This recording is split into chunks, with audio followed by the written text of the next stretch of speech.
வணக்கம். Welcome to கதை திரட்டு audio books. இந்த வீடியோவில் நம்ம என்ன கதை கேட்க போகிறோம்னா, மகளே தாயானாள் சிறுகதை.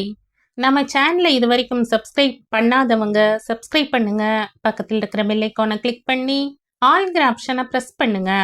ஸோ தட் நான் போடுற கதைகளை உடனுக்குடனே நீங்கள் கேட்கலாம். வாங்க கதைக்குள்ளே போகலாம். மொபைலில் எண்களை ஒத்தும் போதே மனம் படபடத்தது. 2 முறை தப்பான எண்ணை அமுக்கினாள். மோகனாவுக்கு அவள் மேலேயே கோபமும் எரிச்சலும் வந்தது. தான் பெற்ற பெண்ணிடமா இத்தனை பயம்? சரியான நம்பரை ஒரு வழியாக அழுத்தினாள். 2 முறை ரிங் போய்கொண்டே இருந்தது. 3வது தடவை, ஹலோ மேகலா, அம்மா பேசுறேன்டா. அம்மா, நான் ஒரு மீட்டிங்ல பிஸியா இருக்கேன், டிஸ்டர்ப் பண்ணாதீங்க, நானே கூப்பிடுறேன். டக்கென்று போனை கட் பண்ணி விட்டாளே. மோகனாவால் தாங்க முடியவில்லை. அழக்கூடாது என்று நினைத்தாலும் கண்ணீருக்கு எங்கே தெரிகிறது? இது முதல் தடவை இல்லை. அவள் ஒவ்வொரு முறையும் இந்த வார்த்தைகளை கேட்கும்போது அது பொய் என்று நிச்சயமாக தெரிந்தாலும் பித்து மனம் நம்ப மறுக்கிறதே. பாவம், மீட்டிங்கில் இருப்பாள், கூப்பிடுவாள் என்று தன்னைத்தானே ஏமாற்றிக்கொண்டு எத்தனை நாட்கள் இந்த காத்திருப்பு? வெட்கமில்லாமல் பொறுக்க முடியாமல் மீண்டும் அவள்தான் கூப்பிடுவாள். இந்த ஊதாசீனம் அவளுக்கு தேவையா? ஆம், தேவைதான். குழந்தை அத்தனை காயப்பட்டிருக்க வேண்டும். ஆனால் மோகனா உடலும் உள்ளமும் தளர்ந்த நிலையில், இப்போது ஒரு அரவணைப்பு தேவைப்படும் நிலையில் இதை தாங்கிக் கொள்ள முடியாமல் தவிக்கிறாள். 3 வயது குழந்தையாய் மேகலாவுக்கும் இந்த அரவணைப்பு வேண்டியிருந்திருக்கும் என்று எப்படி தோன்றாமல் போனது? தான் அத்தனை சுயநலவாதியாக இருந்திருக்கிறாள். தனது மகிழ்ச்சி, தனது முன்னேற்றம், தனது கௌரவம். மோகனாவின் பார்வை சுவரில் மாட்டியிருந்த படத்தில் நிலை குத்தி நின்றது. மேகலா அம்மாவின் கைக்குள் ஒரு பூனைக்குட்டி மாதிரி. மேகலா, உன்னை பார்க்கணும் போல இருக்குமா? அட்லீஸ்ட் உன் குரலையாவது கேட்கணும்.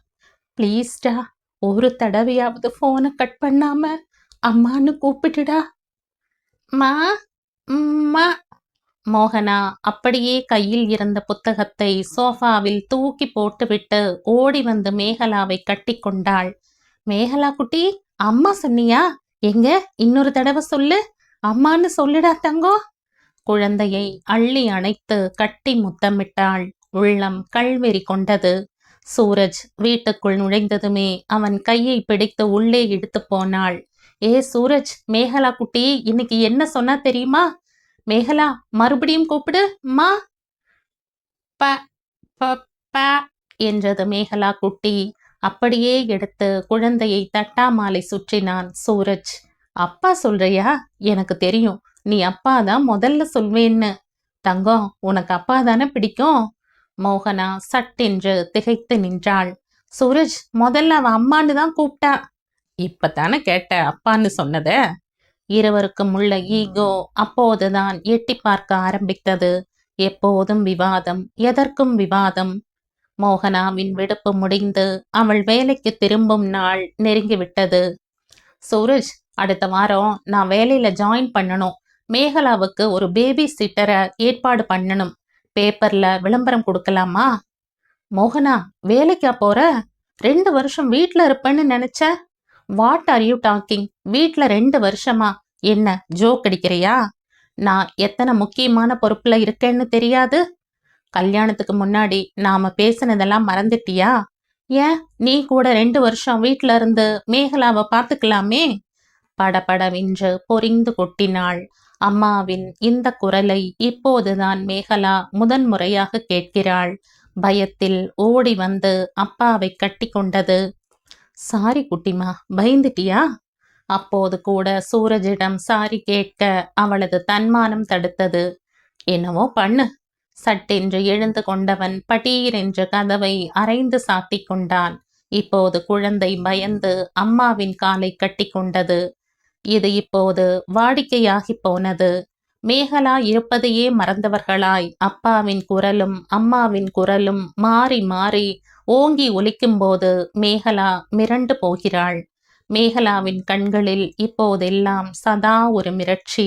பழைய கலகலப்பு எங்கேயோ காணாமல் போய்விட்டது போல எதையோ யோசித்துக் கொண்டு, மேகலா, மேகலா டியர், என்ன பண்ணிட்டு இருக்க?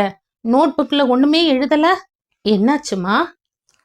Miss, sorry miss. நான் நான் சரி, இப்ப நான் சொல்றதை எழுது. Okay miss. நிருபமா கொஞ்ச நாளாகவே மேகலாவை கவனித்து கொண்டுதான் இருக்கிறாள். எப்போதும் துருதுருவென்று மூச்சுக்கு 300 கேள்விகள் கேட்டுக்கொண்டு வகுப்பையே கலகலப்பாக வைத்திருக்கும் மேகலாவா இது? மிஸ், மேகலா லஞ்ச் சாப்பிடாம அப்படியே டிஃபன் பாக்ஸ் மூடி வச்சிட்டா. மிஸ், மேகலா எங்க கூட பேசவே மாட்டேங்கிறா. நிருபமா லஞ்ச் பிரேக்கில் மேகலா பக்கத்தில் வந்து உட்கார்ந்தாள். மேகலா, ஏன் சாப்பிடல? அம்மா என்ன கொடுத்து அனுப்பிச்சிருக்காங்க பார்க்கலாமா? Open your box. Vegetable noodles கமகமத்தது. மேகலா, சாப்பிடுமா, அம்மா ஆசாசியா செஞ்சு கொடுத்துருக்காங்கல்ல.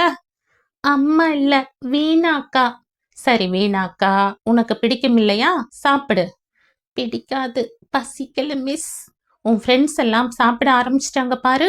சீக்கிரம் சாப்பிட்டா கொஞ்ச நேரம் விளையாட டைம் கிடைக்குமே. Come on quick. நோ மிஸ், எனக்கு விளையாட வேண்டாம். எனக்கு பிராமிஸா பசிக்கல. டிஃபன் பாக்ஸை அழுத்தி மூடினாள். வாயையும் தான். கேட்ட ஒரு கேள்விக்கும் பதில் இல்லை. மோகனா கேட்டுக்கொண்டே இருக்கிறாள். கேட்கும் ஒரு கேள்விக்கும் பதில் இல்லை. என்னடா லஞ்ச் அப்படியே இருக்கு, பசிக்கலையா? வீணா புத்தக பையில் இருந்து டைரியை எடுத்து காண்பித்தாள். மேடம், அவங்க மிஸ் என்ன எழுதி விட்டுருக்காங்க பாருங்க. மேகலா முன்போல் வகுப்பில் கலகலப்பாக இல்லை. எதையோ பறிகொடுத்தவள் போல் இருக்கிறாள். மற்ற குழந்தைகளுடன் பேசுவதில்லை. உங்களுடன் பேச வேண்டும். புதன்கிழமை மாலை 3 மணிக்கு என்னை பள்ளியில் அவசியம் சந்திக்கவும். வீணா, என்னாச்சு மேகலாவுக்கு? நீதானே அவளோடையே இருக்க, ஏன் என்கிட்ட ஒண்ணுமே சொல்லல? நானே சொல்லணும்னு தான் இருந்தேன். நீங்க எப்பவும் போன்ல பிஸியா இருந்தீங்களா? எப்பவுமே பழி எம்மேலதானா? மேகலா, இங்க வாடா செல்லம். என்னடா உனக்கு? மிஸ் கிட்ட ஏதாவது சொன்னியா? மிஸ் திட்டுறாங்களா? இல்லம்மா, நான் ஒண்ணுமே சொல்லல. அம்மாவின் கண்டிப்பான குரலில் மேகலா மிரண்டு போய் நின்றாள். புதன்கிழமை எனக்கு முக்கியமான மீட்டிங் இருக்கே, நிச்சயமா என்னால ஸ்கூலுக்கு வர முடியாது. புதன்கிழமை எனக்கு ஆபீஸ்ல இருந்தே ஆகணும். நீதான் மிஸ் நிருபமாவ போய் பார்க்கணும். மோகனா, நான் நாளைக்கே டில்லி போகணும். வர 1 வாரம் ஆகும். No chance. நீ என்னைக்கு பொறுப்பான அப்பாவா நடந்துட்டு இருக்க? இது வரைக்கும் ஒரு நாளாவது ஸ்கூல்ல எட்டி பார்த்திருப்பியா? நீ எத்தனை தடவை அவ டீச்சரை பார்த்திருப்ப? எனக்கு அட்வைஸ் பண்ற தகுதி உனக்கு இல்ல.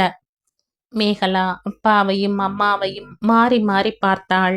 வீணாவை போய் கட்டி கொண்டாள். நிருபமாவுக்கு மேகலாவை பார்க்க பார்க்க பெறாத வயிறு பற்றி எரிந்தது. 3 முறை ரிமைண்டர் அனுப்பியும் அவளுடைய பெற்றோர்களிடமிருந்து ஒரு பதிலும் இல்லை. மேகலா, என்கிட்ட சொல்லுமா, உனக்கு வீட்ல ஏதாச்சும் ப்ராப்ளமா? பயப்படாம சொல்லுமா. No miss, nothing. வீட்ல நடக்கிறது எதுவும் ஸ்கூல்ல சொல்லக்கூடாதுன்னு அம்மா கண்டிப்பா சொல்லியிருக்காங்க. சொன்னா திட்டுவாங்க. 1 மார்க் குறைந்தாலே ஓடி வரும் பெற்றோர்களைத்தான் பார்த்திருக்கிறாள் நிருபமா. இந்த குழந்தைக்கு அவசியம் உதவி தேவை. அவளது பெற்றோருக்கும் தான். Hello, can I talk to miss மோகனா please? Yes, speaking. Madam, I am Nirupama, உங்க டாட்டர் மேகலாவோட class teacher. Sorry to trouble you at this time. Can you spare 10 minutes of your precious time? மோகனாவுக்கு அவள் ஏதோ தன்னை குத்தி காட்டுவதாய் தோன்றியிருக்க வேண்டும். சொல்லுங்க மிஸ் நிருப்பமா என்றாள் கண்டிப்பு கலந்த குரலுடன். 10 நிமிடம் 10 யுகமாய் தோன்றியது நிருப்பமாவுக்கு. மோகனா அவளை பேசவே விடவில்லை. மிஸ் நிருப்பமா, உங்க அக்கறைக்கு நன்றி. அவளுக்கு கவுன்சிலிங் தானே தரணும். நாங்க ஏற்பாடு செஞ்சுக்கிறோம். இனிமே அவ விஷயத்துல தலையிட வேண்டாம். தேங்க்யூ. போன் கட்டானது. Always Mohana has to have the last word. Mohana always has to have the last word. இன்றும் அப்படித்தான். Suraj, a happy news. ஆனா நிச்சயமா உனக்கில்ல.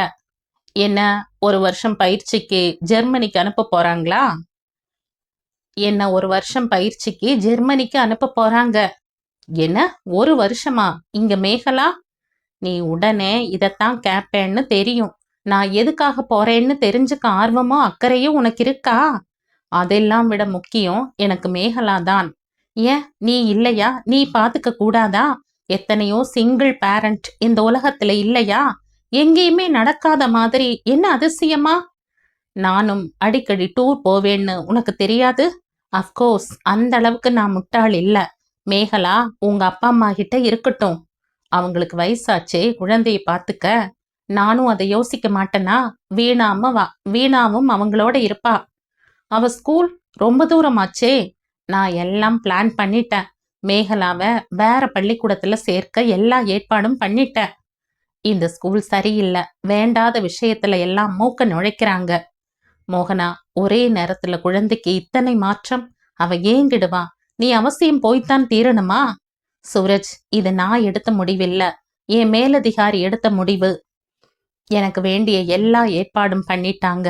திரும்பி வரும்போது நான் எங்க புது கிளைக்கு CEO. என்னோட நீண்ட கால கனவு, என் வாழ்க்கையில ஒரு திருப்பு முனை. நான் தீர்மானம் பண்ணிட்டேன். No going back. மோகனா இல்லாத சூரஜ் வேறு மாதிரி இருந்தான். அடிக்கடி மேகலாவை வெளியே கூட்டிக் கொண்டு போனான். தாத்தா பாட்டியின் அரவணைப்பில் மேகலா நிறையவே சிரித்தாள், பேசினாள். கொஞ்சம் கொஞ்சமாக சூரஜ் வருவது குறைந்தது. 1 வாரம் ஊரிலிருந்தும் வந்து எட்டி பார்க்கவில்லை. வீணாக்கா, அம்மாவை கூப்பிட்டு பேசலாமா? ஓ, இரு கால் பண்ணி தரேன். ஹலோ அம்மா. ஹாய் மேகலா குட்டி, mummy is missing you. Mummy, நீங்க எப்போ வருவீங்க? நேத்து ஸ்கூல்ல என்ன நடந்தது தெரியுமா? மேகலா டியர், அம்மா ஒரு மீட்டிங்ல இருக்கண்டா, முடிஞ்சதும் கூப்பிடுறேன். ப்ராமிஸ்? ப்ராமிஸ். மோகனா கூப்பிடும்போது குழந்தை நல்ல தூக்கத்தில் இருந்தாள். இந்த 1 வருடத்தில் அம்மாவும் அப்பாவும் அவளை விட்டு வெகு தூரம் போய்விட்டிருந்தார்கள். உடலால் மட்டுமல்ல, மனதாலும். மோகனா, நான் சொல்ல போற விஷயம் உனக்கு அதிர்ச்சியா இருக்கும்னு எனக்கு தோணல. நீ எதிர்பார்த்தது கூட இருக்கலாம். நாம வாழ்ந்துட்டு இருக்கிற ஒரு போலி வாழ்க்கையை என்னால மேலும் தொடர முடியாது. நான் வேற ஒரு பொண்ணோட வாழ தீர்மானம் பண்ணிட்டேன். மியூச்சுவல் டிவோர்ஸுக்கு நீ சம்மதிச்சா சீக்கிரம் பிரச்சனை இல்லாம நமக்கு பிடிச்ச வாழ்க்கையை வாழலாம். மேகலா யாரோட இருந்தாலும் எனக்கு சம்மதம். அவளே தீர்மானிக்கட்டும். மேகலா, உனக்கு இங்க என்ன நடக்குதுன்னு புரியுதாமா? ஜட்ஜ் பூங்கோதை மேகலாவை பார்த்து கனிவான குரலில் கேட்டாள். தெரியும் ஆண்டி, அப்பாவும் அம்மாவும் தனியா இருக்க போறாங்க. Good girl. நீ அம்மாவோட தான் இருக்கணும்னு கோர்ட் விருப்பப்படுது. பெரியவளானதும் உன் விருப்பம். இல்ல ஆண்டி, அப்பாவும் அம்மாவும் அவங்க விரும்பின மாதிரி தனித்தனியா இருக்கும்போது நானும் என் விருப்பத்தை சொல்லலாமா? 8 வயது சிறுமியின் துணிச்சல் பூங்கொடியை திகைப்பில் ஆழ்த்தியது. சொல்லுமா. அவங்க சேர்ந்து இருந்தா மட்டும்தான் நான் அவங்க கிட்ட இருப்பேன். நான் இப்போ தாத்தா பாட்டி கூட, வீணா அக்கா கூட தான் இருப்பேன். அவங்களுக்கு நான் வேண்டாம் ஆன்ட்டி. எனக்கும் அவங்க வேண்டாம். குழந்தை அங்கேயே கேவி கேவி அழ ஆரம்பித்து விட்டாள். இரவு 12 மணிக்கு யார் காலிங் பெல்லை அழுத்துவது, அதுவும் விடாமல்? மோகனாவுக்கு கொஞ்சம் பயமாக இருந்தது. பீப் ஹோல் வழியாக பார்த்தபோது ஒரு இளம் பெண்ணின் முகம், மிக மிக பரிச்சயமான முகம். ஆனாலும் யாரென்று சட்டென்று பிடிபடவில்லை. யாரு? கதவு திறங்க, பயமே வேண்டாம். ஒரு வினாடி ஒன்றுமே புரியவில்லை. ஏ, நீ நீ மேகலா? எஸ், உன்னோட மேகலா. அம்மா. இறுக்கி கட்டி கொண்டாள். மம்மி. பின்னாலிருந்து ஒரு குயில் கூவியது. யாமினி, இதுதான் உன் பாட்டி, ஹலோ சொல்லு. அம்மா, இரு டாக்ஸி அனுப்பிட்டு வரேன். இரவு 12 மணிக்கு இது என்ன கனவா, இது நிஜமா, இது மேகலாவா? தனக்குத்தான் ஏதாவது சித்த பிரம்மையா? அம்மா ரிலாக்ஸ், உனக்கு சர்ப்ரைஸா இருக்கட்டும்னு தான் சொல்லல. சாரி, பயந்து போயிருக்க, முகமெல்லாம் வேர்த்து. உட்காரு, தண்ணி எடுத்துட்டு வரேன். யாமினி, வா, வந்து பாட்டி பக்கத்துல உட்காரு. யாமினி, வாடா செல்லம், வா, இந்த பாட்டி கிட்ட வந்து உட்காரு. அம்மா, 15 வருஷமாச்சு உன்னை பார்த்து. உன் மேல எனக்கு நிறையவே கோபம் இருந்தது. ஆனா உன்னை புரிஞ்சுக்க எனக்கும் நிறைய நேரமும் அனுபவமும் வேண்டி இருந்தது. அம்மா, நீயும் அப்பாவும் ஒருத்தர் மேல ஒருத்தருக்கு இருந்த வெறுப்பையும் மாத்திரத்தையும் ஏன் மூலமா பழி தீர்த்துக்கிட்டீங்கன்னு போக போக புரிஞ்சுக்கிட்டேன். என்னை நீங்க வேணும்னே ஒதுக்கல. உங்க 2 பேரின் சுயநலமும் ஈகோவும் தான் என்னை பத்தி யோசிக்க விடாம தடுத்திருக்கு. உன்னோட முன்னேற்றத்துக்கு தடையா எது வந்தாலும் உன்னால ஏத்துக்க முடியல. ஆனா அம்மா, என்னை பத்தி நீங்க 2 பேரும் ஒரு நாளாவது உட்கார்ந்து பேசியிருப்பீங்களா? எனக்கு திருமணத்து மேல நம்பிக்கை போனதுக்கு இது ஒரு முக்கிய காரணம்னு நான் நிச்சயமா நம்புறேன். ஆனா எனக்குன்னு ஒரு குழந்தை, யாரோட தலையீடும் இல்லாம எனக்கு பிடிச்ச மாதிரி நான் இழந்ததெல்லாம் திருப்பி அடைய எனக்கு சரின்னு பட்ட ஒரே வழி இந்த யாமினி குட்டி தான். இவளுக்கு எல்லாமே தெரியும். Megala, you mean? Yes, she's adapted. நாங்க அடிக்கடி வந்து உங்களை பார்ப்போம். இவளுக்கும் ஒரு பாட்டி வேணும். பாட்டியா மட்டும்தான். பாட்டி ஒரு நாளும் அம்மா இடத்தை நிரப்ப முடியாது. மம்மி, தாத்தா? எஸ் டியர், அடுத்த வாரம் தாத்தாவை போய் பார்க்க போறோமே. முதல் முறையாக எல்லோர் பக்கத்து நியாயத்தையும் தெளிவாக புரிய வைத்த தன் மகள் மேகலா மோகனாவின் கண்ணுக்கு தாயாகவே தெரிந்தாள்.